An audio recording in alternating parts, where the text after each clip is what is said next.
Amigos do Ouro de Tolo, bom dia. Temos mais um resumo semanal. E nessa semana nós tivemos na segunda-feira de carnaval Luiz Antônio Simas contando a história dos enredos, desde da sua fundação das escolas de samba. Tivemos na terça-feira Jaime Cesário contando um monte de histórias, na segunda parte de suas memórias.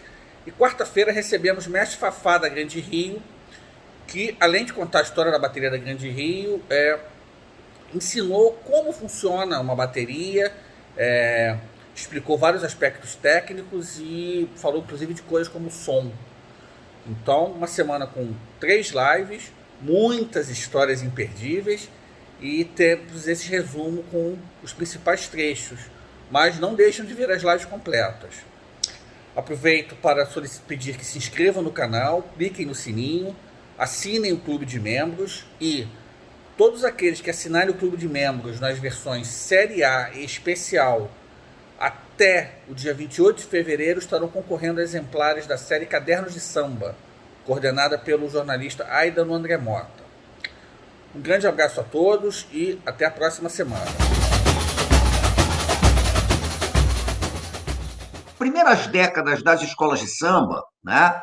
Quando você pega a década de 30, a década de 40, a década de 50, sobretudo, você vai ver que tem 3 linhas de enredo, basicamente. As exceções confirmam a regra. Você tinha a linha das chamadas grandes efemérides, né? Aqueles fatos da história do Brasil, fatos grandiosos. O pessoal, então, adorava, por exemplo, Batalha Naval do Riachuelo. Era um negócio impressionante como a Batalha Naval do Riachuelo aparecia em enredos, né? Você tinha as grandes efemérides, a exuberância da natureza, né? Então, ressaltar a natureza exuberante que o Brasil tinha e tal. E a terceira linha eram os grandes vultos da nossa história, né? Mas tudo isso dentro de uma perspectiva muito ligada à história oficial, né? Isso era a anti-Mangueira 2019, né? Quando o Leandro resolve apresentar uma contranarrativa da história. Então, basicamente, a gente tinha as efemérides, os vultos e os personagens fascinantes. O que é um detalhe engraçado é que muita gente acha que havia uma exigência de regulamento, né? Então, o regulamento exigia que você contasse apenas temas pátrios na época do Getúlio Vargas. E não é verdade, né? Na verdade, você não tem nenhuma exigência do getulismo a respeito de regulamento. A única exigência mais vaga que tinha era que você não tivesse temas ligados a fantasias, né? Os sonhos e fantasias e tal. Foi por isso, inclusive, que a vizinha faladeira foi desclassificada quando destilou com Branca de Neve e os 7 Anões e tal. Os primeiros enredos que vêm com a obrigatoriedade de temas nacionais, eles curiosamente vêm já depois da ditadura do Vargas, vêm no governo do Dutra. Guerra Fria, né, 1946, 1947, por aí. E aí você tinha isso, mas eram enredos que deveriam falar de temas de interesse nacional. E aí a turma vinha direto nessas 3 linhas. Grandes fatos da nossa história, vultos extraordinários da nossa história, ou então exuberância da natureza brasileira. Você não vai achar nada que escape disso. É curioso, porque eu lembro que na década de 90, 2000, quando começam aqueles enredos patrocinados, tem um discurso muito interessante que é da turma do samba, que fala assim, porque o carnaval agora está apresentando enredos que não tem nada a ver com o carnaval, que não são carnavalizáveis. Mas durante a maior parte do tempo, o carnaval apresentou enredos que aparentemente não tinham nada a ver com o carnaval, né? As figuras mais citadas na história do carnaval são Santos Dumont, Oswaldo Cruz, o pessoal adorava o Oswaldo Cruz, desde lá de baixo, né? Duque de Caxias, toda hora aparecia, Rui Barbosa, de vez em quando aparecia, e vamos e venhamos, quem é que acha que o Duque de Caxias é carnavalizável? Né? O açougueiro Duque de Caxias, o açougueiro do Paraguai. Então você imagina o Duque de Caxias. Aliás, a turma adorava a Guerra do Paraguai, né? Era o Duque de Caxias, o Almirante Barroso, o General Osório, esses 3 apareciam toda hora. O Adriano está fazendo uma pergunta aqui. Já que não havia nenhum regulamento exigindo temas específicos, há algum motivo mais aparente para essas escolhas tão distantes do samba em si? Eu acho que é uma procura de legitimidade. Porque essa questão, Adriano, dos enredos louvando grandes vultos, grandes efemérides e a grandeza do Brasil, tá? Na verdade, as escolas de samba herdam essa tradição dos ranchos. Os ranchos já tinham uma tradição de trabalhar com esses enredos que eram conhecidos como enredos patrióticos. Então, a impressão que eu tenho, né? A impressão que eu tenho é que as escolas de samba, na verdade, não inventam esse tipo de coisa. Elas buscam beber nessa fonte de enredos que os ranchos costumavam trazer e que construíam um espaço de legitimidade. Esse, inclusive, é um detalhe paradoxal da história das escolas de samba. Porque esse é um período em que as escolas de samba ainda eram formadas majoritariamente por afrodescendentes. E esse espaço de legitimidade elas vão construir dialogando com a história oficial. As escolas de samba só começaram, por exemplo, a conseguir subvenção pública, inclusive, porque abriram esses canais de diálogo com o governo. Sim. Então, a história das escolas de samba transita, né, entre enredos que aderem, entre enredos que criticam, entre enredos que são chapas brancas. Isso aí é da história das escolas de samba. Então, Getúlio é um presidente que foi enredo. Outros presidentes que foram enredo. O Juscelino foi enredo, né? A Mangueira fez de Nonô a JK. E é uma coisa muito curiosa, o de Nonô a JK, o Milton Nascimento conta uma história ótima, que uma vez o Milton era novo, foi cantar numa festa que estava o Juscelino. E o Juscelino chamou o Milton na encolha, e o Juscelino já tinha falado isso para outras pessoas. O Carlos Heitor Coni também chamava atenção para isso. O Juscelino detestava, não aguentava o peixe vivo, porque o Juscelino era de Diamantina, terra da seresta, e a música diamantinense era o peixe vivo. Então, onde o Juscelino chegava, o pessoal começava, como pode um peixe vivo? E aí diz que o Juscelino não aguentava o peixe vivo. Aí chegava em alguns lugares, ele falava, e uma vez falou, olha, falou para o Coni isso, falou no meio das mães, pelo amor de Deus, não aguento se pedir o peixe vivo, eu não suporto ouvir mais o peixe vivo, porque todo lugar, ele passou 40 anos chegando num lugar, restaurante, entrava o Juscelino, alguém começava, como pode um peixe vivo viver fora? Quando o Juscelino morre, num acidente de carro extremamente suspeito, porque há, inclusive, quem diga que o Juscelino dançou por causa da Operação Condor, né, das ditaduras militares e tal, o Juscelino foi enterrado e a multidão cantou o Peixe Vivo. E Mangueira fez o de Nonô a JK, né, que eu vou ter que lembrar aqui de cabeça, mas era um negócio desse. Um fascinante tema de Nonô a JK, Juscelino Kubitschek de Oliveira, de uma formosa cidade mineira, o grande presidente popular, surgiu Nonô em Diamantina. Aí o samba ia. E o interessante é que o refrão final da Mangueira qual era? Brasília, o sonho dourado, que ele sempre acalentou. Juscelino descansa na fazenda, aos acordes de seu violão, deixando o povo a saudade, cantando esse refrão. Como pode o peixe vivo viver fora da água fria?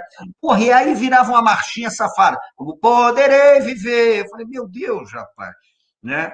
Aí eu lembrando disso, o Juscelino dizia que odiava, e aí o pessoal de Mangueira, quando cantava Peixe Vivo, levantava as mãos para o céu, né, para cantar para o Juscelino Kubitschek e tal. Aí ficavam cantando o Peixe Vivo na avenida. A Portela, assim, eu estou falando de memória, tá? A Portela fez Memórias Sargentos de Milícias. Tronco do IP. O Tronco do IP, fez Passárgada, fez... O Amigo do Rei. Macunaíma. Macunaíma, fez mais recentemente Adelaide, a Pomba da Paz, que é baseado num poema do Valmir Ayala. Sim. Tem mais, assim, de cabeça, nós estamos de cabeça sem fazer consulta, né? Fonte dos Amores, né, também, o 88, 89, também é baseado num livro. A Portela tem essa tradição O de Mestre enredo. Valentim tem. Agora, isso é tradição Até da o escola. Guajupiá. Até o Guajupiá. O Guajupiá ele é todo inspirado no primeiro No capítulo livro de um livro, O Rio Antes do Rio. O É o Rio Antes do primeiro Rio, do Rafael capítulo. Freitas. Existe uma certa tradição de enredo, né? A gente tem É. que saber disso. Você pega, por exemplo, uma Portela que vem com isso. Você pega o Salgueiro, que tem uma linha de enredos afro, e aí o Salgueiro sempre é muito contundente quando faz enredos afro. Você pega o Império Serrano, que tem uma linha de fazer enredos históricos, que é bem interessante, e a partir do Fernando Pinto começou a dialogar também com personagens e com a cultura popular. Exato. Mangueira, A partir do Mangueira, Fernando Pinto, e eu vou colocar um é, outro nome que é importante nisso, chamado Ernesto do Nascimento, que sim, claro, Fez Betinho e sim, fez Adriano Suassuna. é. O Renato lembra aqui bem, a Mangueira é craque homenagear personalidades vivas, sim. Sim, e O filme homenagear personagens, né? De uma é, forma geral. E a Mangueira costuma se dar bem com isso. Eu acho que o samba mais bonito da história da Mangueira é a homenagem, é uma efeméride. Eu acho que é Vila Lobos, de 66, né? Que eu acho, relembrando a sublime melodia, samba do Jurandir. O Ney Lopes, meu queridíssimo parceiro, acha que Exaltação a Vila Lobos é o maior samba enredo da história. O Ney, até uns 10 anos atrás, achava que era Chico Rei.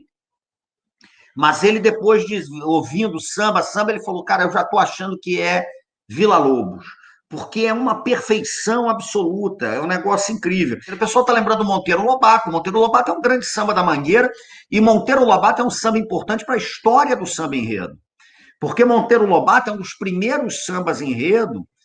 A Bete Carvalho, por exemplo, costumava muito dizer isso, que transcende o ambiente das escolas de samba e ele ganha a cidade, né? Monteiro Lobato foi um samba que ganhou a cidade do Rio de Janeiro.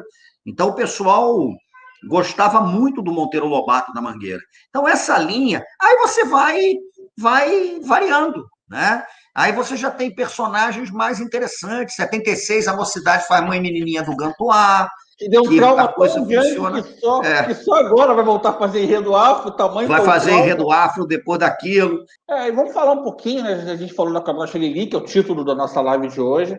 Ele inaugura uma nova vertente de enredo dos anos 80. Vamos falar um pouquinho disso, Simas? Na verdade é uma vertente curiosa, porque os enredos, como a gente falou no início aqui do nosso papo, eles sempre se caracterizaram por uma certa linha de grandiloquência, né?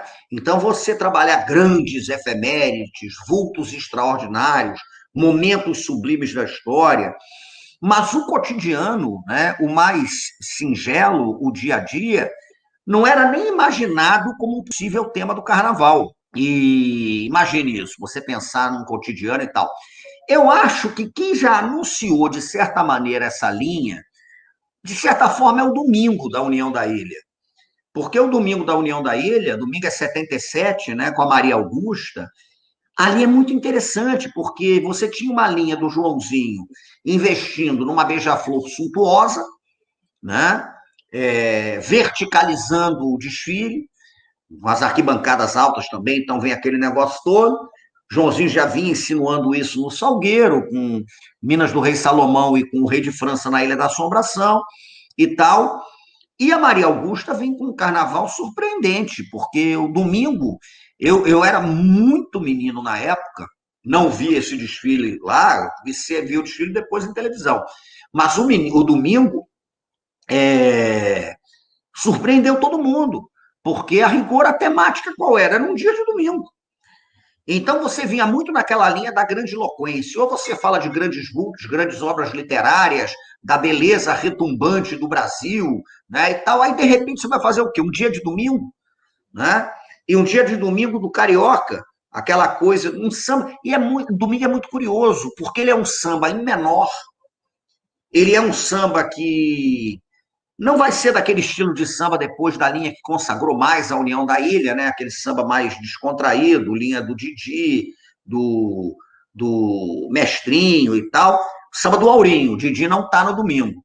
Mas o domingo é impressionante. Então começa lá embaixo. Vem, amor. Acho que o domingo já veio trazendo esse tipo de coisa. E o Moça Bonita Não Paga foi fabuloso. Porque o Moça Bonita Não Paga é isso. ele vem marcar uma tendência. O Luiz Fernando, aliás, ele é importantíssimo para o carnaval. Às vezes eu acho que nem ele tem a dimensão da relevância fabulosa que ele tem para a festa. Então é impressionante, porque Caprichosos vem com uma história de uma cabrocha, a Lili, né, que vai fazer feira na hora da xepa, um samba do grande e falecido Ratinho, samba lindo do Ratinho, né? Tem zoeira, hora de xepa é no final de feira, lá vem zoeira, vamos homenagear. E a Caprichosos levou uma feira para a Avenida mesmo, saíram distribuindo tudo ali. E é lindo, lindo. Aí eles... E no ano seguinte a Caprichosos botou a Lili também, né? Mas no cardápio a brasileira. Carnaval brasileira, isso. Aí caiu a luz. Aí o Luiz Fernando aproveita para dar uma sacaneada quando faz a visita de Chico Rei, é um palco nem sempre iluminado, né? É a Caprichosos ironizando o fato de que a luz tinha faltado no desfile que ela subiu, né? Então é um negócio muito curioso. E essa linha do cotidiano também, ela apresentou coisas muito interessantes. Nessa linha, por exemplo, a Em Cima da Hora vai vir aí com o 33. O 33, o Destino Dom Pedro II, que é um desfile em que a escola estava muito pobre, e aí não tinha recurso, ia ter realmente que fazer um enredo pobre, você vai fazer o quê? Né? Não tem condição. E a ideia do 33, ela é uma ideia interessantíssima, porque você vem com uma pegada de um enredo que conta, na verdade, uma viagem de trem. Talvez seja o elemento mais flagrante desses enredos sobre o cotidiano, porque você imagina uma viagem de trem, né? Então, o cotidiano é isso, a Feira Livre é o cotidiano, a viagem de trem é o cotidiano, um passeio no Saara é o cotidiano, né? O Saara foi enredo também. Sim, então, 94 um passeio no Saara, Estácio, o comércio de rua, por exemplo, né? Os ambulantes e tal, é um enredo sobre o cotidiano. Então, o cotidiano, ele acaba sendo uma alternativa muito interessante, criativa, quando a escola não tem recurso. Você achou bizarro? Que eu achei bizarro de linha de cotidiano, cara, o enredo sobre shopping é na linha de um enredo cotidiano, por exemplo, né? O cotidiano do shopping, o Roger falando do cotidiano do morador da Barra da Tijuca, que era para ser uma... Eu não entendi se aquilo foi uma homenagem ao bairro, que diabo era aquilo, mas falava do cotidiano do cara, né? Qual? O que rimava da Rocinha? Barra da Tijuca com Lelé da Cuca? Isso. Aquilo era uma afronta, por exemplo. Você quer ver um bizarro e que é um enredo que mistura cotidiano com tema inusitado? O Cama, Mesa e Banho de Gato, da Unidos da Tijuca de 86. Que fala dessa coisa das grandes sacanagens que acontecem nos motéis, né? Nos puteiros, e aquilo ali é inacreditável. Não, mas... aquilo ali eu assisti porque eu desfilei. Eu era moleque, meu tio tinha uma ala e é inacreditável. Eu nunca vi uma coisa mais absurda do que aquela concentração, porque era incrível. Primeiro que tinha pessoas absolutamente fabulosas ali. Lembro da Rogéria, por exemplo, dando um show na concentração. Roberta Close, aparentemente tímida. E aí, daqui a pouco, fizeram rodinhas no carro dela na concentração. Roberta, e tal. E aí chamaram atores pornôs. Eu acho que todo mundo aqui sabe dessa história. Mas é interessantíssimo, porque a Tijuca faz o inusitado, né, de propor um carnaval sobre os pecados da carne. Que acaba sendo a luxúria, né? Já sobre a luxúria. A luxúria. E aí, mas é uma loucura, porque toda a fauna da noite do Rio de Janeiro, né, de tudo isso, vai para a Avenida. Eu imagino, nesses tempos obscuros que a gente está vivendo hoje, um enredo desse. Esse samba da Tijuca era um samba do Manuelzinho Poeta, que, aliás, era um melodista de primeira, né? E uma das coisas mais interessantes desse samba é que a letra dele é sátira o tempo todo, mas a melodia é imponente. E uma coisa que talvez a turma não lembre, assim que a Unidos da Tijuca pisou fora da avenida, o mundo desabou no Rio de Janeiro. E a Beija-Flor entrando na avenida, o mundo é uma bola. né? A Unidos da Tijuca abriu o desfile e a Beija-Flor vem em seguida, quando pega uma das maiores chuvas da história do sambódromo. E tinha gente dizendo isso aí é para lavar a pista, dá pouca vergonha e tal. Aqueles, mas disto que se viu aqui. Agora, é triste. Hoje é todo mundo preso, saía todo mundo preso. Porque ele é agressivo, ele pega muito pesado, né? Ele pega muito pesado. Agora, marcou. A escola, evidentemente, foi para a cucuia, né? Foi para o Leléu. Vamos falar um pouquinho de enredos patrocinados. Como é que eles surgiram? Como é que eles se desenvolveram? E se saiu, assim, você acha que saiu algum samba bom de enredo patrocinado? Vamos falar um pouquinho disso? Enredo patrocinado começa final da década de 80, quando as escolas de samba... O primeiro foi Império 85. Ali Samba, suor e cerveja. Samba, suor e cerveja. O combustível da ilusão. Da ilusão. Samba do Beto Sem Braço, que, aliás, não é ruim, não. Então, você me perguntou se pode dar um bom samba. O combustível da ilusão não é um samba ruim. Até porque seria difícil o Beto Sem Braço fazer uma porcaria. Ele abriu uma porteira. E abriu uma porteira que, sobretudo na década de 90, foi completamente escancarada. Eu até costumo falar, falei disso no meu trabalho com o Fabato, é como se as escolas de samba saíssem da fase da pedagogia de massa para propaganda de massa. E aí começa muita coisa. Agora, um enredo patrocinado vai depender do enredo, porque tem alguns enredos patrocinados que você encontrou uma alternativa interessante, né? E tem enredos patrocinados que eram inviáveis. Quando é patrocínio de cidade, evidente que depende um pouco da cidade, é claro, mas você ainda consegue achar algumas alternativas que são interessantes. Agora, outros enredos patrocinados, eles redundam em loucuras. E aí não tem jeito, né? Aí é muito complicado. Mas tem sambas que funcionam, porque você tem coisas, por exemplo, a gente chegou à bizarrice de ter a briga das companhias aéreas, quando o Salgueiro e a Beija-Flor ficaram ali naquele imbróglio entre TAM e Varig, né?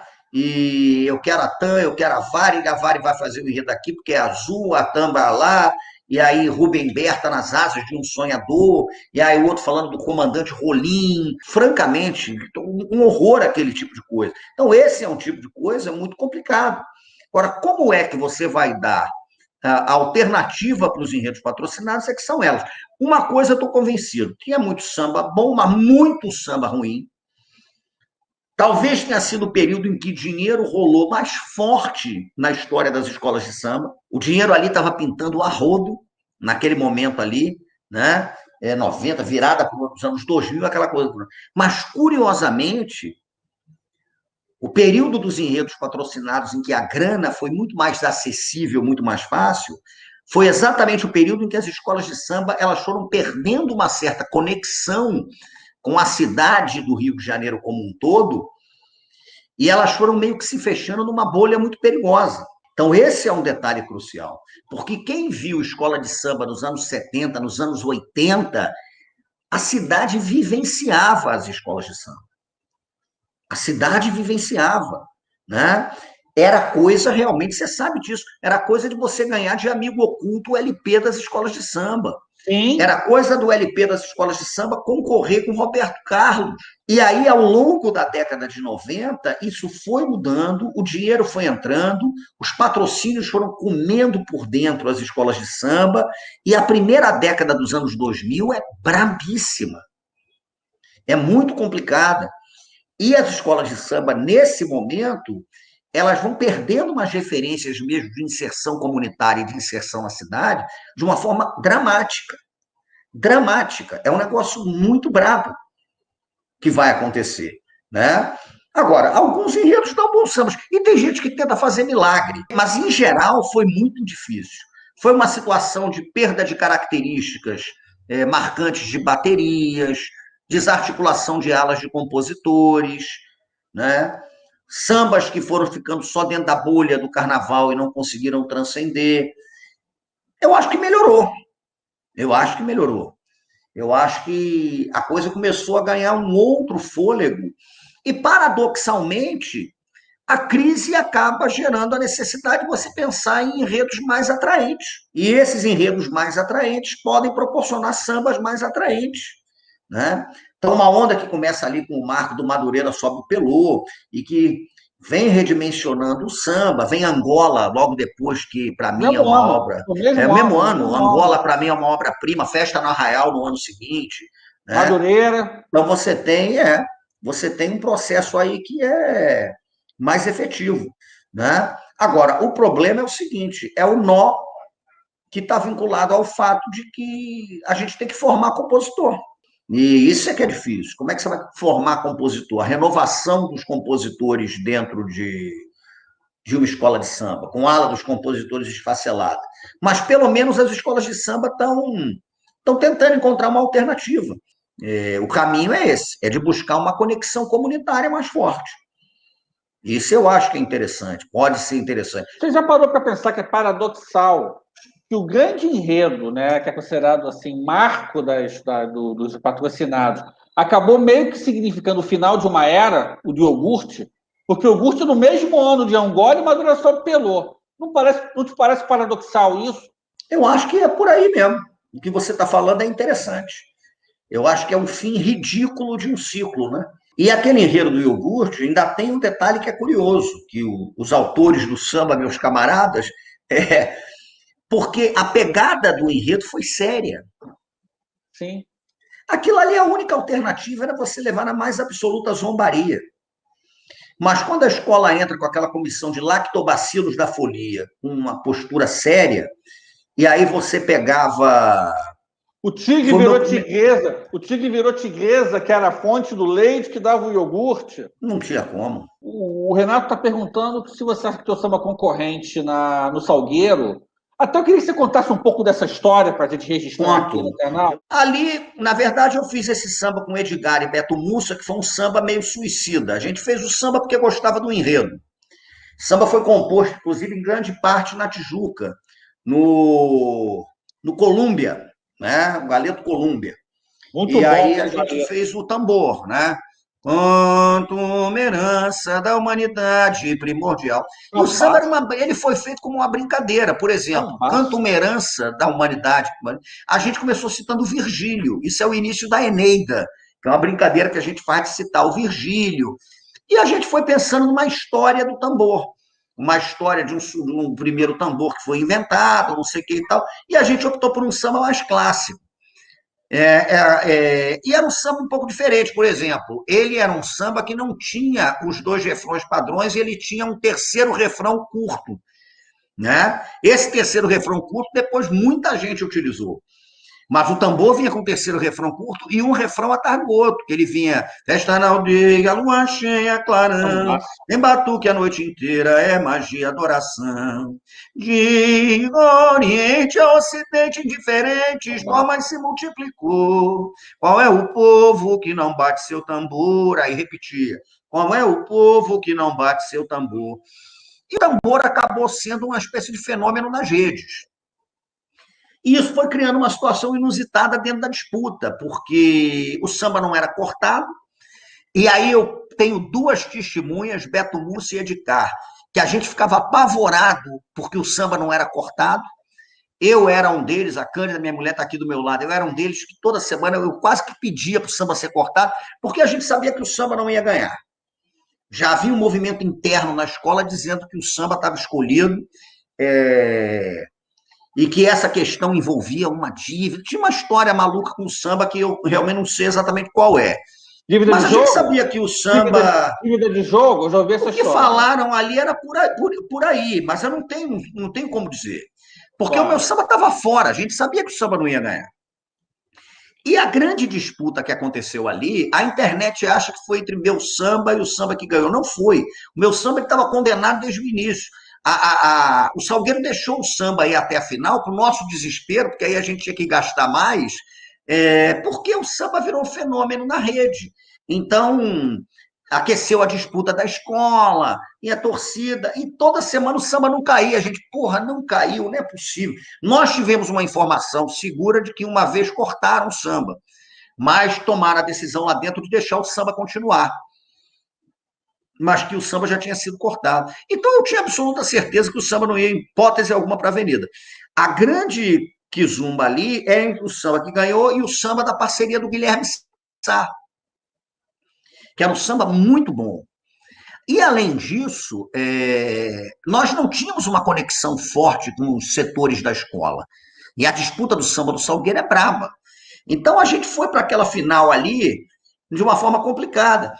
E aí, na véspera da final, me ligam dizendo que parece que o resultado já estava acordado, que já tinham definido como é que ia ser o resultado, não sei o que e tal.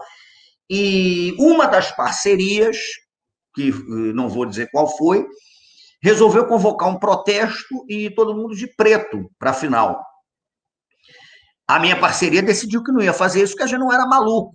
O clima estava pesado dentro daquela quadra, vou levar de preto, o negócio vai ficar feio. Vai dar merda. E aí, quando a gente chega lá, tinha gente de preto, era uma situação dantesca. E aí marcaram uma reunião dentro da sala da direção do Salgueiro. E olha, eu não sei o que aconteceu exatamente nessa reunião, porque a minha parceria tirou 0,1 para ver quem ia para a reunião como representante. E, para minha sorte e a do Edgar, quem perdeu o 0,1 foi o Mussa. Então, o Mussa teve que ir para a reunião. E diz que o clima foi pesadíssimo, com seguranças e o troço brabo, e esse negócio de preto. Olha, não sei o que aconteceu, mas eu sei que daqui a pouco quem estava de preto já estava de vermelho e branco. Né? Então, botou a roupa vermelha e branca e cantaram os sambas, mas eu, por exemplo, já sabia do resultado daquela final bem antes. Bem antes eu sabia do resultado daquela final.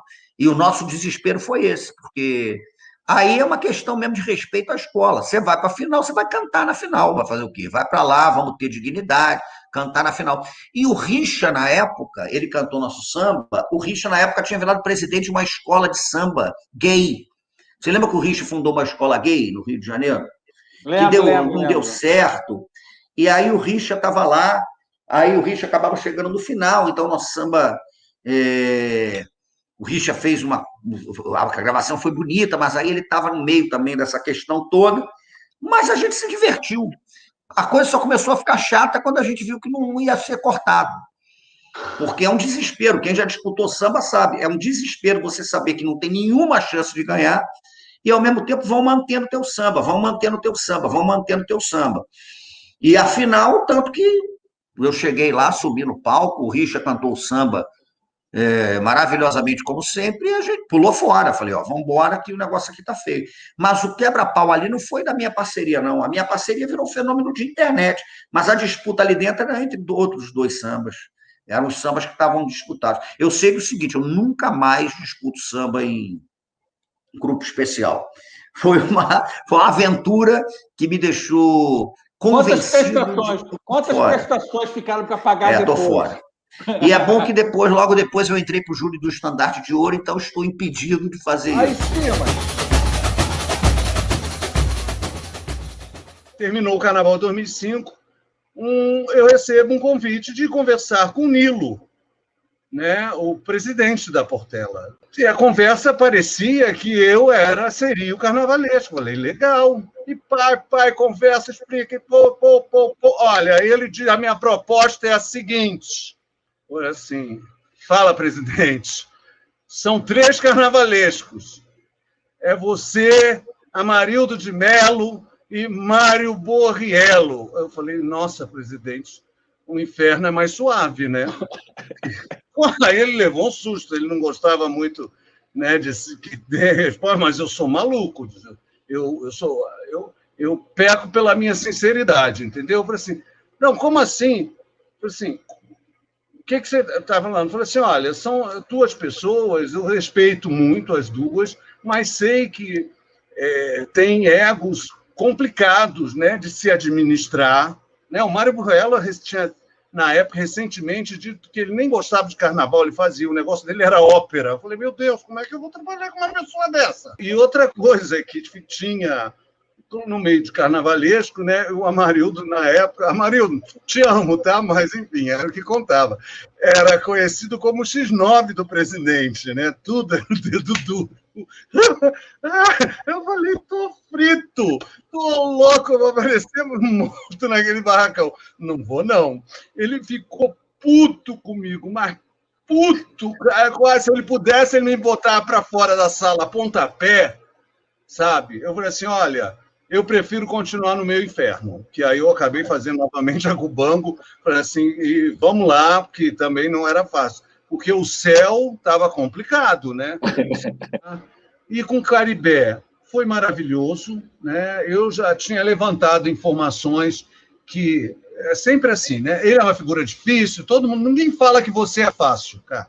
É incrível, as pessoas, sabe, ele é difícil, tem um ego, não sei o quê, eu desesperado, né? Eu falei assim, até nas coisas, eu não, olha eu não botava Jaime Cesário e Jorge Caribé, eu botava Jorge Caribé e Jaime Cesário, tá? Questão de hierarquia, para não ter confusão. Mas foi a nossa sorte a gente ter criado uma sintonia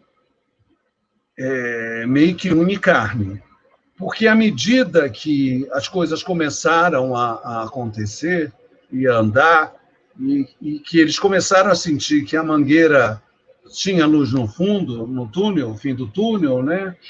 Primeira coisa, desci, ateliê não, almoxarifado, fiz um levantamento de material que tem, vamos usar, não tem dinheiro. Tinha lá uma sala lá que parecia a sala dos mistérios, sabe? Assim, gente, eu doido para entrar, eu ficava fuxicando o barracão inteiro para descobrir. Nossa, aí tipo, eu consegui. Quem tem a chave dessa sala? Sabe aquela sala gigante que em algumas é refeitório? Sabe? Eu falei assim, gente, essa não é possível. O que tem aí? Você via que estava lotado de coisa. Eu quero entrar nessa sala. Bicho, tinha uns 2 containers vindo da China. Eu consegui. Eu aproveitei material ali até dizer chega. Entendeu? Para a coisa. Enfim, mas à medida que o carnaval foi ficando pronto e administrável, né, a gente não passou a ser tão mais, né, os salvadores, né? Tivemos problemas, sim. Meu querido, eu estou falando que a gente pegou em outubro um carnaval gigante de 9 alegorias, 6 quadripés. Perfeito. Tivemos, claro que tivemos, mas mesmo assim, você com seu olho de lince, né, com toda essa sabotagem que teve, segundo a informação do nosso ex-presidente, do Meirelles, e todo esse terrorismo psicológico que teve com a gente, fizeram com a gente, porque fizeram, sabe? É uma coisa... Inclusive, eles estavam tão assustados que, uma vez, numa reunião, eles prometeram que, caso a Mangueira voltasse entre as 6, que eles não acreditavam. Isso é um absurdo a Mangueira não voltar entre as 6. É aquela escola que bota É a mesma questão da Portela. O samba era muito bom também. O samba era muito bom aquele ano também. O samba era maravilhoso, imagina. Íamos ganhar um prêmio, e falou valor, mas falou isso numa reunião para todo mundo, e o Caribé acreditou. Eu olhava para o Caribé, Caribé, você acredita? Porra, ele veio do Nilo no ano anterior e ainda acreditava. Puta que pariu. Enfim, o Caribé e eu passamos por muitos perrengues, não dá para detalhar, gente, vocês me desculpem, mas só pensem que foi bravo. Fim de papo, carnaval... Chegou o dia, né? Chegou o dia, nós, com desespero, porque nem roupa nós tínhamos, prefizeram tinha para a gente. Eu não sou desses que faz fantasia, né? Que nem o pessoal hoje sai, ou prepara uma roupa, eu gosto de sair de diretoria mesmo, e vamos embora, o que importa é o trabalho. Mas aí o Caribé conseguiu, um amigo, né? Um terno rosa, mas um terno ficou maior do que o defunto, enfim. Mas umas coisas assim, mas nós estávamos lá, né? Mas assim começou o desfile com a União da Ilha do Governador. Aí eu cheguei, porque eu, assim, independente da... No domingo ainda. A Mangueira foi a última segunda-feira. Aí depois a primeira de domingo. Eu cheguei na avenida, pegamos os nossos credenciais, que foi um Deus nos acuda, só conseguimos pegar as credenciais, que estava não sei aonde, que a gente já estava quase desistindo, achando que nós íamos ficar sem credenciais, porque tudo foi fácil para a gente, até a própria credencial, tá? Aí Caribe, eu vou para a avenida, eu quero ver o que está. Cheguei na avenida, a primeira coisa, a repórter lá, o pessoal da Globo, que era aquela cabine ali na entrada do setor 1, me segura na mão, vamos. Assim, eu falei, como assim? Vamos para a cabine da Globo. Como assim? Você vai ser o primeiro entrevistado. E está no desfile. Está lá, está a ilha destilando e depois me entrevistam. Né, assim, por causa disso, porque eles mesmos, a Globo sabia o que a gente estava passando, sabe? E aí, agora, ali a gente podia falar, porque não podia, acabou, né? A gente não tinha mais que voltar para o barracão. Não precisava. Aí eu falei as coisas, né? Isso está no desfile, qualquer um pode ver.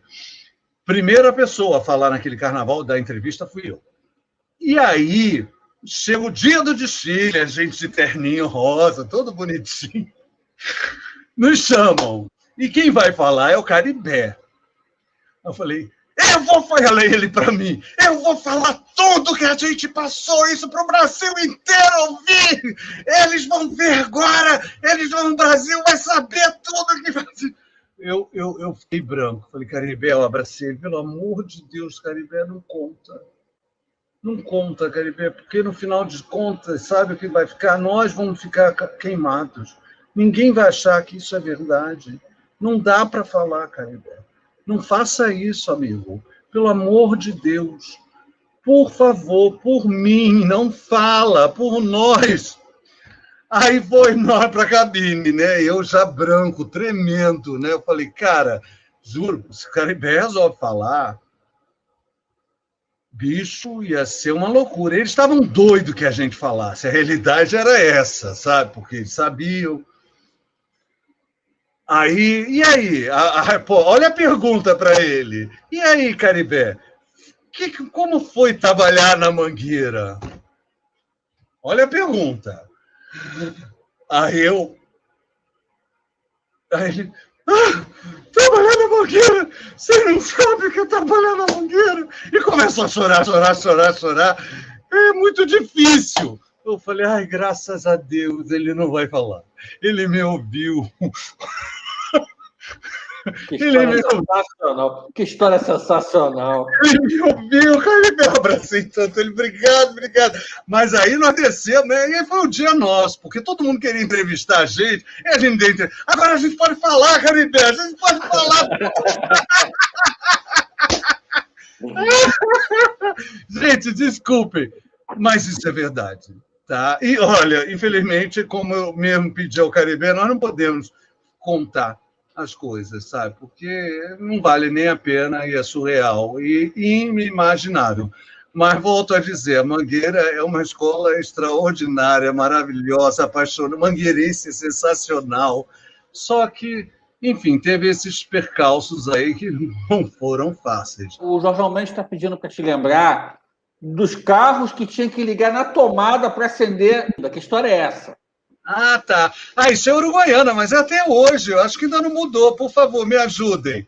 Que lá é o seguinte, tem a iluminação dos carros não tem gerador. Tem um fio grande, que é um tomadão, e aí de 50 em 50 metros, de 20 em 20 metros, você tem que desligar e plugar ela. Aí ele vai pip, sabe? É uma coisa muito diferente. É um universo diferente. Tá, assim, é essa história. Eu ria... Eu estou tentando imaginar a logística dessa merda, com todo respeito. Mas o pior, amigão, que isso acontece e você nem percebe quando você está lá assistindo. Por incrível que pareça. Você só vê uma pessoa correndo com fio e pluga. Aí ele acende, mas acho assim, acho que são dois, né? O que um desliga de um, acende no outro, entendeu? E aí vão fazendo toda essa logística. Você não percebe. O Leonardo está dizendo aqui que ainda é assim, ligam de poste em poste. Exatamente. É característica. Cada carnaval tem uma característica dele. E é outra coisa, barateia, né? Não tem que botar gerador, né, gente? É só um fiozão com uma tomada. Vamos lá. Pedem para perguntar, nesse ano, me pediram pelo WhatsApp, sobre a história da escultura do palhaço, que a Unidos de Padre Miguel doou para Sossego e foi parar no Porro da Pedra. Você sabe dessa história? Tá, sei dessa história, mas a gente chega lá. Pelo WhatsApp perguntam isso. Um dia chegou o presidente, sabe, na coisa. Jaime, eu estou muito preocupado. Falei, como? De que, presidente? Olha, a primeira vez, e olha, a gente tinha muito embate naquele ano do Carequinha. Ele me desafiava o tempo inteiro, e eu não sou de levar desafio para cá. Enfim, eu falei assim, está preocupado com o quê, presidente? Eu falei assim, estão dizendo que o Pôr da Pedra vai descer. Eu falei assim, deixa falar, não fala nada. A gente não tem que falar nada, a gente vai mostrar. Aí tá. Vai descer, Pôr da Pedra vai descer, não tem barracão, Pôr da Pedra não tem barracão, Pôr da Pedra vai descer, entra. E não, realmente não tinha, né? Tinha um mágico lá que. Rouba o palhaço. Roubava tudo que tinha, meu querido, o carnaval ia sair. Desculpa, eu quero ver se tem uma águia lá no coisa e a Portela não tem, se você não vai lá pegar a águia. Junta todo mundo de ninja e vai lá e pega uma águia. Cara. Tem que sair o carnaval, bicho. Desculpa. E o palhaço estava lá jogado. Podiam tacar fogo. A gente cuidou do palhaço. Ora, bolas. Com o maior carinho, cuidado. A gente cuidou dele. Porque ele ficou muito diferente. Aí, imagina, a situação era de desespero. Desculpa, amigão. Era... Não, eu tô rindo. Eu sei das agruras, né? Está rindo, mas nem sabe as agruras do grupo de acesso dos últimos anos. Atitudes meio alucinadas, né? E essa história do palhaço deu nota na coluna do Anselmo Góes. Que babado é esse? Porra é essa? Que porra é essa? Roubaram o palhaço. Pode entrar, não tem palhaço nenhum aqui. Bicho, mas tinha que ser, cara. O carnaval tinha que sair, o show não para. O ano do Carequinha. O samba. Peraí, tem a questão do samba. Escolha do samba. Isso, aquele samba foi uma... pela primeira vez eu quase saí no tapa com o diretor de carnaval da Pôr da Pedra, que era, acho que a Mauri, o diretor de harmonia. Porque não era esse samba que a gente queria. Você ainda vai passar por isso em 2019, no ano do Pitanga, mas vamos lá. A partir disso, cara, eu fiquei muito alterado. Eu até me desconheci, que eu sou um cara da paz, mas eu perdi a estribeira porque era assim, todo mundo votou num outro samba. Mestre bateria, comissão de frente, primeira-dama também, intérprete, eu... diretor de carnaval, esse era o diretor... O samba não ganhou?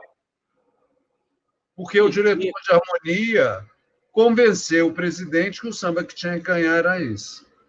Puta que pariu, caralho. Cara, isso aí é vídeo. Tem um vídeo da hora do anúncio do samba, eu já tinha ido embora. Quando decidiram isso, saí da sala dele, peguei meu carro e fui embora. O intérprete anuncia, começa a cantar o samba, sai do palco inteiro e vai embora. Todo mundo. Enfim, tinha o Pedro Bial. Tinha o Pedro Bial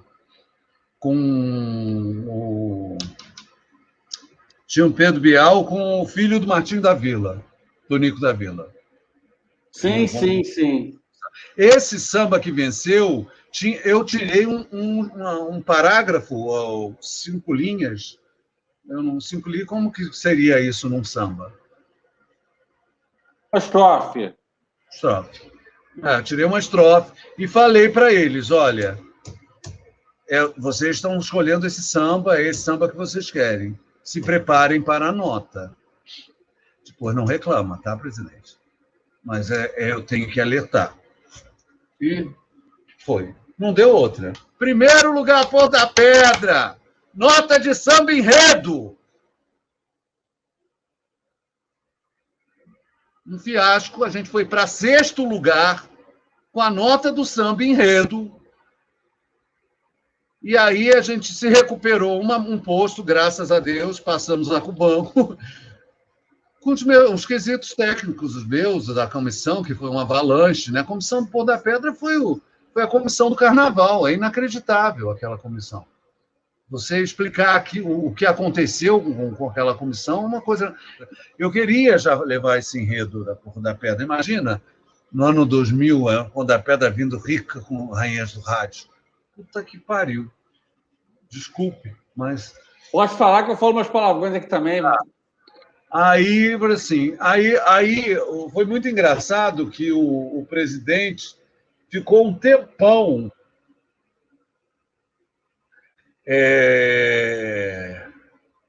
me perguntando, você não tem um enredo, você não tem um enredo, e eu não estava facilitando nem um pouquinho para ele, sabe?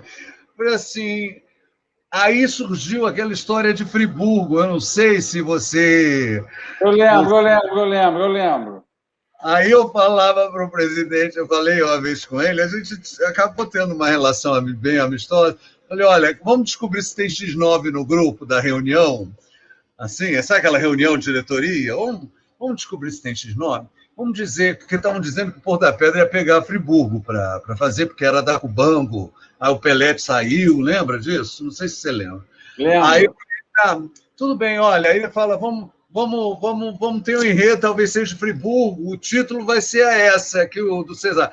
Eu falei, deu a louca no Faraó e ele foi parar em Nova Friburgo. No dia seguinte, tinha gente anunciando o título. Eu falei que tem X9 aqui, é o dia seguinte, né? Porque em Friburgo tem o Monte Caledônia, né? Que é uma pirâmide. Sim. Falei, gente, aí eu tinha ido ao Egito, eu falei, vamos surtar, vamos dizer que o faraó vamos bancar o Joãozinho 30 com a Pedra da Gávea, dizer que os egípcios estiveram em Nova Friburgo e fizeram uma pirâmide lá no Monte Caledônia, aquela coisa toda. Ixi, o povo surtou, achou que o enredo do Porto da Pedra fosse esse. Mas não era, era as Rainhas do Rádio. Qual foi o primeiro instrumento que você tocou, mestre, na bateria? Então, da Pimpolho, o primeiro instrumento foi surdo de terceira. Perfeito. E na Grande Rio eu ia desfilar de surdo de terceira, mas aí chegou lá, acho que foi o setor 1, se eu não estiver enganado, o surdo de um dos caras que já tinha muito mais tempo de casa do que eu, rasgou o surdo na hora que ele estava já entrando na avenida, e acabou que eu cedi minha terceira para ele, né, por ser mais novo, normal, e vim tocar no caixa, mas o primeiro desfile com a Grande Rio foi caixa, mas eu ensaiei na terceira. Hoje ainda tem problema de couro rasgar É uma pergunta básica, eu sei, mas para as pessoas, assim, ainda tem problema de couro rasgar? É tudo nylon? Como é que está hoje? Como é que funciona isso hoje? Hoje é muito difícil, né? Até porque também eu acredito que antigamente a galera ela não tinha essa educação toda para tocar os surdos, né?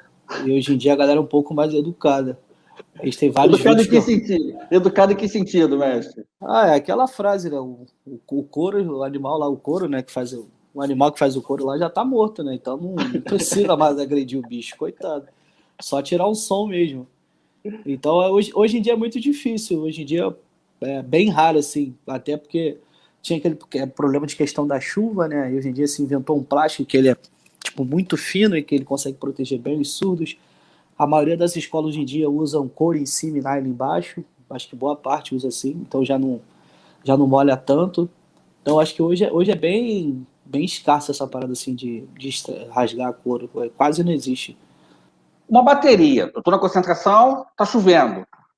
Vocês mexem na afinação porque sabem que vai ficar mais grave? Tem um preparo especial se vocês percebem que vão desfilar sob chuva? Acho que, na verdade, todo mundo já sai da quadra com os instrumentos, eles já pré-preparados para a chuva, né? Acho que todo mundo faz isso. Os surdos já vão com plástico hoje em dia. As caixas que a gente não tem como. Acho que a afinação, ela não muda, porque como tem o plástico, né? O plástico protege pra caramba. Então, é bem difícil, assim. Por exemplo, eu desfilei numa escola, no grupo de acesso em 2019, onde todos os surdos não tinham plástico. E tava em 2019 foi um carnaval... Naquela sexta-feira que eu te perguntava, naquela sexta-feira que choveu pra cacete. Acho que foi sexta-feira, isso aí mesmo. Eu fui numa escola onde não tinha plástico. Então, tipo assim, quando a bateria chegou próximo ao segundo recuo, os surdos já não estavam se aguentando, porque não tinha plástico e o cara que afinava nessa bateria, e o cara tacando chave. Eu falei, cara, esses surdos vão rasgar, eles não vão aguentar, não. E, tipo, foi indo, quando foi algo surreal. Aí a bateria foi, se eu não tiver enganado, a bateria não entrou no segundo recuo, porque tava também para estourar o tempo. Quando a gente chegou um pouco mais à frente, a bateria se apresentou na última cabine de jogador e saiu. Quando elas saíram, que eles começaram a andar, que passou um pouco daquela torre, os surdos começaram a rasgar. Surreal, todos os surdos começaram a rasgar. Tipo, acho que acabou o desfile com acho que 5 ou 6 marcações só. Porque tava tudo rasgando. Mas, tipo assim, foi muita sorte também. Então, tipo, hoje em dia, acho que a galera já sai muito preparada já das suas quadras. As baterias hoje, elas são muito bem preparadas já para, se tivesse imprevisto da chuva, já tá lá ok. Aí você começou a desfilar em 2005 na Grande Rio, né? Que você explicou que acabou tocando caixa. E quando você vira diretor, como é que você virou diretor? Então, eu virei diretor com o Cissa no ano de... Ele me fez um convite em 2013, próximo ao desfile de 2013. Só que aí eu não queria. Ele falou que estava precisando dar uma limpada na bateria, na diretoria dele, querendo fazer umas mudanças. Ele me faz o convite, eu falei assim, cara, deixa acabar esse carnaval, deixa eu desfilar com a minha terceirinha aqui, ano que vem a gente, eu te ajudo aí, tá, no que você precisar. Aí vem 2014, aí eu entro, tipo, é quando ele me oficializa, né, como diretor de bateria dele, função que eu exerci até o ano de 2018 com o Thiago. Eu fiquei 2014 com o Cícero, 2015 com o Thiago, 2016 com o Thiago, 2017 com o Thiago, 2018 com o Thiago. Então eu fiquei esses anos aí com o Thiago, mas a pessoa que me deu a oportunidade de ser um diretor de bateria foi o Cícero. Aí deixa eu te fazer uma pergunta, porque é época isso circulou, né? Então você estava com ele, você pode esclarecer. Na época você disse que o Cissa caiu da bateria em 14 porque ele teria feito alguns gestos numa cabine de jurados nos Rio das Campeãs. Isso procede? Cara, ele fez esses gestos. Porque quando a escola decide, quando passa o carnaval, todo mundo fica quando acaba a apuração, todo mundo fica naquela incógnita do que vai ser. Ele ficou muito magoado pelo que aconteceu, pelas notas. Eu sou muito crítico, e assim, eu acho que naquele ano, ele veio em 2010, veio muito bem em 2010, primeiro ano dele. 2011 não conta porque a escola pegou fogo, não vou contar. 2012 não veio legal. 2013 não veio legal. 2014 ele fez, de todas as apresentações nas cabines, eu acho que só teve uma, eu não lembro qual é a cabine, mas teve uma cabine que eu acho que a bateria não se apresentou bem em 2014. O resto, acho que ele veio bem, dentro das características do Cícero. Ele acaba tomando as notas que tomou, hoje mesmo ele diz que não teria essa atitude novamente. Ele ficou muito magoado, muito chateado, e ele tem essa atitude de querer fazer isso, de mostrar que ele é o Cícero. Eu fui extremamente contra. Eu briguei com o diretor dele, que é o Serginho, que é um cara que eu tenho como se fosse um pai para mim. Quando eu entrei para a diretoria, me aconselhou demais, sempre me mostrando as coisas que eram os caminhos certos e os errados. Então eu tinha muito carinho pelo Serginho, que é o diretor dele. A gente briga no desfile por conta disso, porque eu não concordava com essa atitude. E ele acaba fazendo, né? Ele acaba fazendo, e logo em seguida, quando acaba as campeãs, vem a semana, ele mesmo me liga e me dá a notícia que ele tinha sido mandado embora pela escola. Então, assim, a gente fica muito triste, porque apesar de tudo, a gente sempre diz aqui que a gente diz, e eu digo isso também, o Odilon ensinou a nossa formação, meu pai ensinou a gente, o Odilon ensinou tudo pra gente que a gente sabe, mas o Cícero ensinou a gente a ser sambista. Em que sentido? De ser mais humano, de respeitar mais os ritmistas, de ter carinho, de transformar a bateria numa família. Isso aqui não tinha muito não, sabe? E ele ensinou isso tudo pra gente.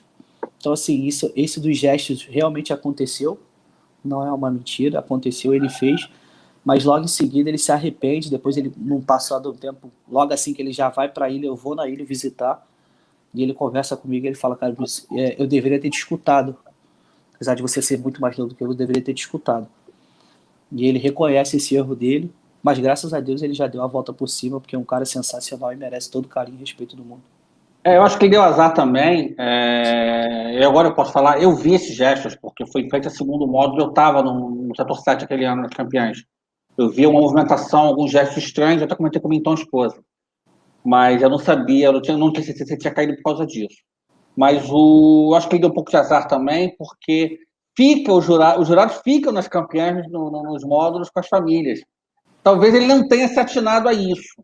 Perfeito. O Bruno Guedes faz a pergunta que eu também faria. O som da Sapucaí virou um dos grandes problemas para as baterias. Como você vê? Antes de você responder, eu vou acrescentar uma coisa minha. O som da Sapucaí é falado por mim, por você, pela Mariana Gross, pela torcida da Portela, da Grande Rio, do Flamengo, do Salgueiro. Como é que você vê o som da Sapucaí? Que não atrapalha vocês. Ó, vou até respirar fundo para falar de som da Sapucaí, porque foi Bruno que perguntou, né? O Bruno? Bruno Guedes, isso. Bruno, deixa eu falar um negócio para você. Em 2019, o som tava bom, não me atrapalhou em nada. Agora, Bruno, em 2020, acho que foi o Cissa que falou isso. O Cissa falou isso numa rádio. O Casagrande reclamou também aqui na live do som. Isso. A Grande Rio em 2020 foi a bateria mais prejudicada com som na Sapucaí.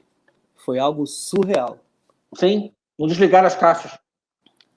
Eu tenho um vídeo, uma grande amiga minha, ela tem um camarote, que por acaso o camarote esse ano ficou colado na segunda cabine jogadora. Colado. Eu no grupo de acesso vendo, tipo, os desfiles lá com ela, eu olhava assim pro lado, dava pra me ver as notas, se eu quisesse. Tão colado que era.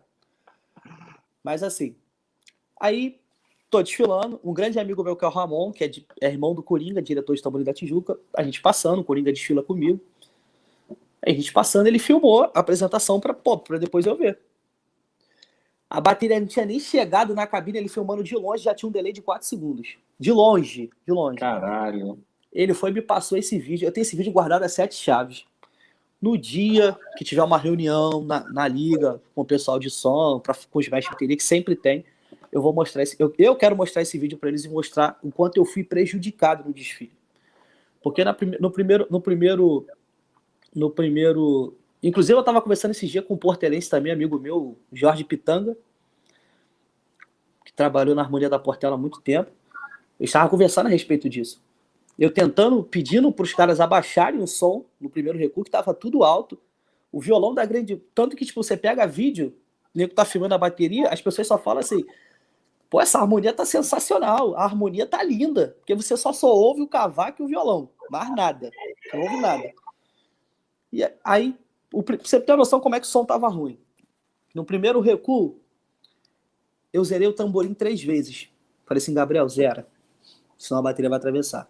Explica pro pessoal leigo o que é zerar o tamborim, por favor. Eu pedi o tamborim para ele não executar os desenhos que eles ensaiam. O agogô eu pedi para tocar baixinho. Certo? E foi daí para lá. O som só foi se acertar pra gente. Quando a gente sai do segundo recuo de bateria. A gente sai do segundo recuo de bateria. Aí a gente vai, se apresenta, vamos embora. Aí acabou o desfile. Eu fui lá na cabine da Globo, aquele negócio todo, voltei pela Sapucaí.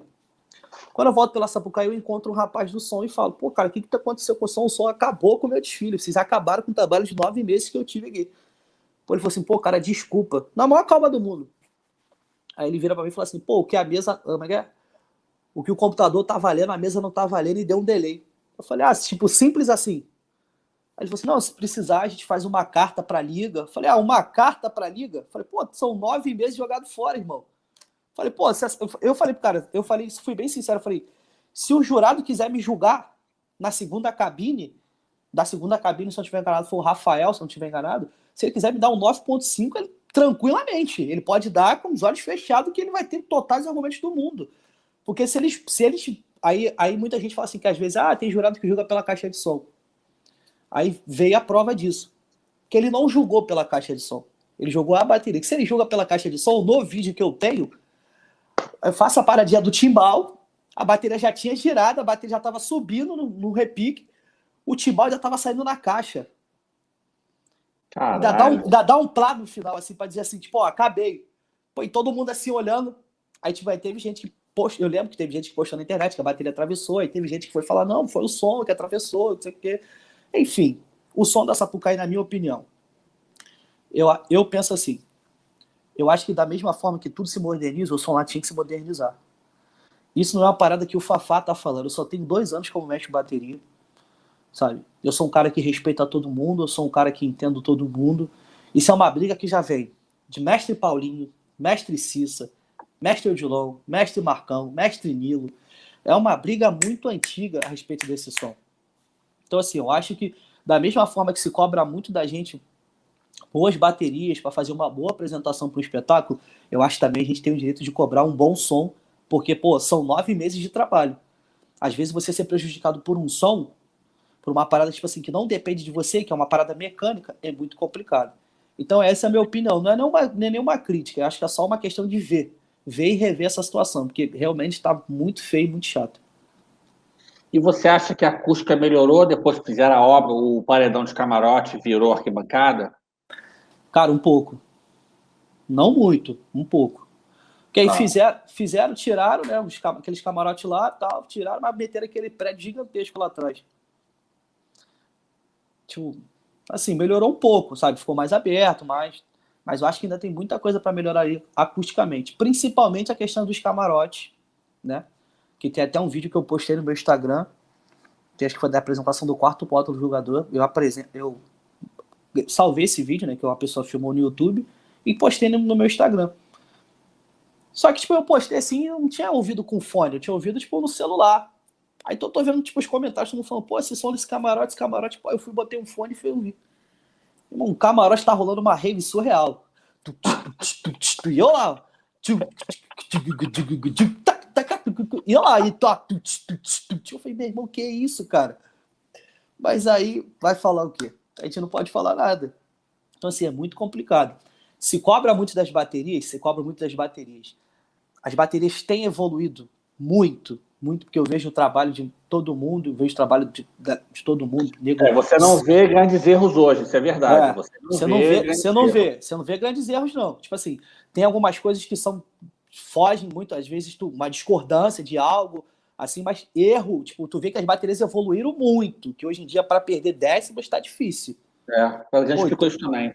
Então, tipo assim, se cobra muito das baterias, eu acho que se deveria também se cobrar isso, a questão do som da Sapucaí e essa questão da acústica de dentro dos camarotes, para o som não vazar para a pista. Eu deixo essa ressalva aí. Porque eu vou contar uma parada que eu nunca contei para ninguém. Nesse desfile da Ruth de Souza, a bateria, acho que teve alguma coisa, né? Acho que atrasou alguma coisa, a bateria passou. Ela não entrou no recuo. Se eu não estiver enganado. Eu não lembro, mas... Eu não vi, eu tava no setor acho que não entrou no recuo. Eu sei que, tipo assim, eu cheguei lá, a bateria coisou, eu voltei por dentro. Tipo, fui tirar, e tava tirando o blusão que ele tinha me dado, eu tava tirando, tava com a camisa por baixo, tava entrando por dentro. Perto da torre, um carro quebrou.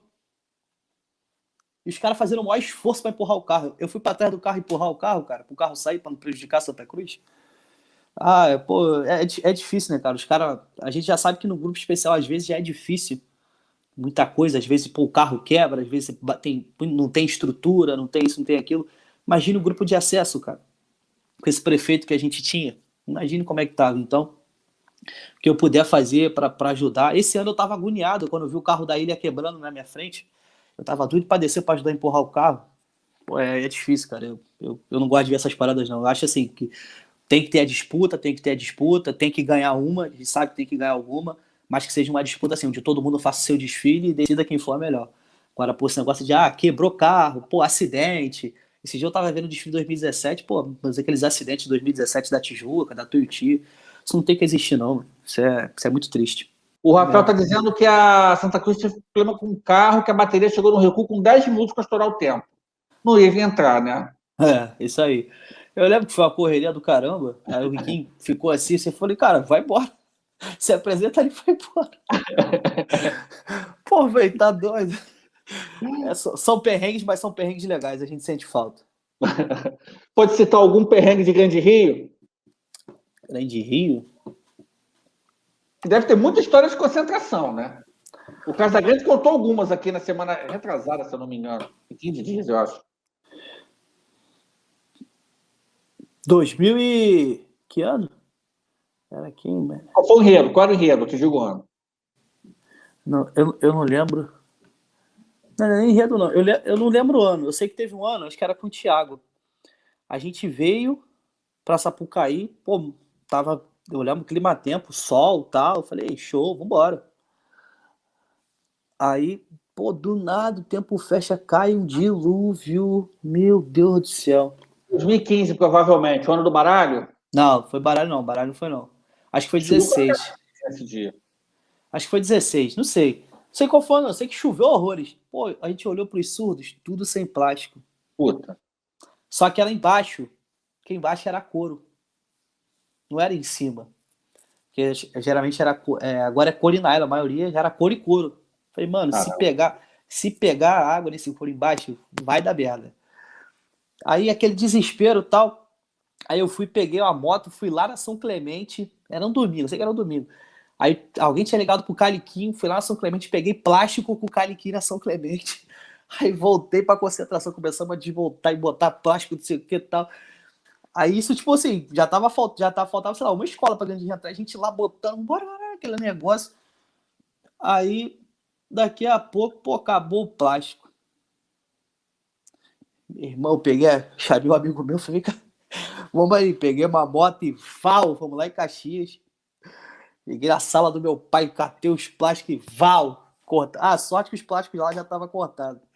Eu cheguei, aí eu lembro que eu desfilei, pô, eu lembro que bateu alguma parada no meu olho, eu desfilei com o olho assim, parecia o Amaral, olho pequenininho, com a correria do caramba. Falei, minha Nossa Senhora, acho que foi 2015 isso, cara, nunca mais, Deus me livre. 16 não choveu. O ano que eu lembro de chuva. 17 também, o ano da Ivete também choveu. Choveu um pouco. Não, mas acho que foi 15. 15 que foram do baralho. Choveu pra caramba antes, depois choveu. 16 não choveu. Foi 15 ou 17. Eu acho que foi 15 que acho que foi o primeiro ano do que era o mestre da Mangueira, como é que é o nome dele? Era o Rodrigo Explosão e tinha um outro. Eu sei que você tá falando, também me foge o nome. Eu sei quem você tá falando. Então, acho que foi o primeiro ano deles também, que choveu pra caramba também. Foi isso aí mesmo. Tem que contar que pode rasgar o surdo. Aí a gente vai chegar na primeira. Isso no boxe, que geralmente as baterias saem do boxe com 30 minutos. Imagina, a chuva no boxe sem plástico. Quando a gente chegar na primeira cabine para se apresentar, não tem nem surdo. Os animais estão todos maltratados. Todos maltratados. Não, a suípa pega, invade a bateria, prende. Não, aqui eu falo para eles, vocês tratam bem o bichinho, cara. Não, é sério, a gente conversou isso muito aqui com o pessoal dos surdos. A gente falou assim, pô, cara, a gente tá trocando de couro por ensaio. Quando eu falei com eles, eu falei assim, conversei com meu pai. Meu pai falou assim, pô, por ensaio a gente troca 4, 5 couros de surdo. Eu falei, pô, isso é demais, cara. Não tem como. Por que isso? Peraí. Aí eu conversei com a rapaziada, eu falei, ó, a gente tem que se educar. Se educar, a gente tem que entender o seguinte, é a mesma afinação para todo mundo. Quem toca a primeira é a mesma afinação para todo mundo. É o grave. Quem toca a segunda é o agudo para todo mundo. Terceiro é o médio agudo. Então não tem como ficar estourando surdo toda hora. Graças a Deus eles entenderam o recado. Porque era difícil. A Grande Rio veio de uma sequência de sambas, como eu gosto de dizer, veja bem, né? Muito veja bem. Aí chega 2020 e explode com sambaço. Qual foi a diferença com a bateria, trabalhar com aqueles sambas meia boca dos anos anteriores e trabalhar com esse sambaço de 2020? Então, eu vou te responder da mesma forma que eu respondi o Leonardo Bruno. Num programa que eu participei com ele, Gerações do Samba, eu, ele e o Dilon. Eu tô para ver esse programa, não consegui ver ainda, eu tô para ver. Então, muito bacana, assiste. Eu vou responder a mesma coisa que eu respondi para ele. Quando o samba é ruim, você tem que tirar leite de pedra. Eu acho que qualquer mestre vai falar isso. Quando o samba não é bom, você tem que tirar leite de pedra, mano. Não adianta. Quando o samba é ruim, desculpa, você tem que tirar leite de pedra. Agora, quando o samba é bom, Pedrão, você só tem que deixar acontecer, irmão. Você não precisa inventar um monte de coisa. Às vezes a gente pega um samba que é muito bom, a gente quer botar um monte de informação. E acaba sujando o samba. Eu tenho muito essa preocupação com isso. A gente tinha essa preocupação de não sujar o samba. Não, pô, porque tipo assim, pô, tinha uma paradinha que dava pra fazer no Salvador, João. Pô, não, cara, mas peraí, pô, já tem aqui, não vamos fazer aqui. Então, assim, a gente só trabalha geralmente a gente só trabalha com 3 paradinhas. Geralmente a gente trabalha com 3 paradinhas. Então, assim, a gente sempre preocupa de não ser paradinhas muito longas, de ter, no máximo, 15 compassos, não ser uma parada muito grande. E a gente procura não sujar o samba. Então, assim, quando o samba é ruim, a gente tem que... Não adianta, tem que trabalhar, irmão. Foram anos e anos e anos e anos seguidos de sambas. Quando o samba é ruim, tipo, mediano, a gente tem que trabalhar. Agora, quando o samba é bom, cara, o samba fala por si próprio. Tu não precisa fazer muita coisa. Tanto que, tipo, pô, são paradas que já são marcadas, tipo, o refrão do meio. O que? Oxóssi casa. Pô, tu tem que fazer algo ali. Já são coisas marcadas. Tipo, curvam-se a rainha e os órgãos batuqueiros pedem paz, salve o candomblé. Já foi. Tu não precisa ficar inventando um monte de coisa, porque o samba já fala por si próprio. O que tem que sair quando o samba é bom, quando o samba é muito bom, sabe que tem que sobressair é o ritmo. O ritmo tem que ser gostoso de se ouvir, da pessoa sambar, da pessoa curtir. Essa é a minha visão nisso. E você acha que o ritmista deveria ser ao menos semi-profissionalizado? Cara, eu acredito que sim. Eu acho que se você, mesmo que não seja semi-profissionalizado, acho que eles deveriam ter um pouco mais de respeito. Às vezes se marginaliza muito o ritmista. Ah, que ritmista é vagabundo, que ritmista... Não é assim não, cara. Tu imagina tu pegar um cara que, pô, que não lê partitura, que não faz nada, que, pô, zero conhecimento musical, mas que toca um instrumento que, sei lá, talvez um músico profissional não tocaria. Mas é porque o músico profissional lê partitura e o cara não, ele é desvalorizado. Deu pra entender? Sim. Então, assim, eu acho que seria assim, seria uma boa, muito grande. De repente pegar, fazer não sei, uma ideia, de repente fazer um curso com uma parceria, de repente, as escolas, o Aliesa, fazer para quem, pro ritmista também que quisesse também, isso aí vai de cada um.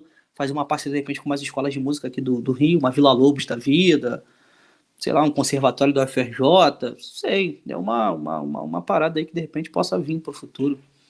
Eu perguntei, na verdade, sobre profissionalização em termos financeiros. Foi até boa a tua resposta, que não era a minha pergunta original. Mas acho que foi muito boa. Foi muito bom você falar isso.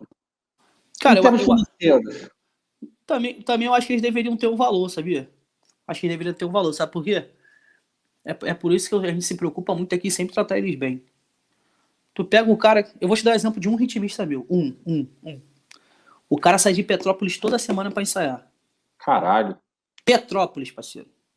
Toda semana a gente bota aí, galera, hoje tem ensaio no grupo das caixas, ele é caixeiro. E aí, isso aqui, aí ele vai, tipo, se ele não puder vir, ele me manda no privado. Pô, Fafá, hoje eu não consegui o ônibus de Petrópolis. Tu imagina um cara que vem de Petrópolis toda semana. E sem carro, pelo que você tá falando. Sem carro, ele não vem de carro, ele vem de ônibus. De Petrópolis, fala tu. Como é que eu não vou tratar esse cara com respeito à educação? Como é que eu não vou dar carinho pra esse cara? Como é que eu não vou tratar esse cara bem? Sabe? Às vezes as pessoas... foi até um papo, uma parada que o Cissa disse há muito tempo atrás.